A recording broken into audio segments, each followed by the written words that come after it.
یہ تھی انصاروں کی پرخلوص طریقہ کار. کیا ایمان تھی ان کی دلوں کے اندر کہ یہ مہاجر ہجرت کر کے آئے ہیں.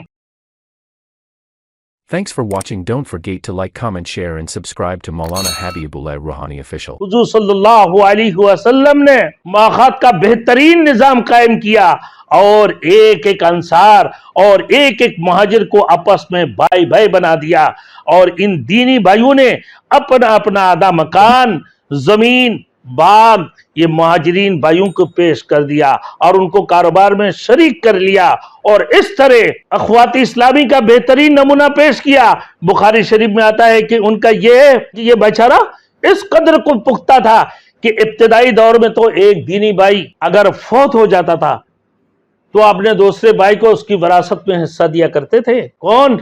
یا انصار مدینہ. اگر ان مہاجر بھائیوں میں سے کوئی انتقال ہو جائے تو ان صورتوں میں یہ انصار مدینہ ان کی وارثین کو وراثت میں شامل فرما دیتے تھے، اپنے جائیداد میں شامل فرما دیتے تھے کہ یہ ہمارے بھائیوں میں سے ہیں. کیا بہترین نمونہ پیش کی ہے ان لوگوں نے. بخاری شریف میں آتا ہے میرے دوستو، یہ بخاری شریف میں آتا ہے کہ ان کے اس قدر پختہ تھا کہ ابتدائی دور میں ایک دینی بھائی فوت ہو جائے تو دوسروں کو اس کی وراثت سے حصہ دینا ملتا تھا. ترمذی شریف میں آتا ہے کہ مہاجرین زیادہ تر تجارت پیشہ لوگ تھے جو کھیتی باڑی کرنا نہیں جانتے تھے. تو جب مہاجرین کو کبھی کھیتی باڑی میں بھی شریک کیا گیا تو انہوں نے کہا کہ ہم تو کھیتی باڑی کرنا جانتے ہی نہیں، تو ہم سے یہ کام کیسے ہوگا.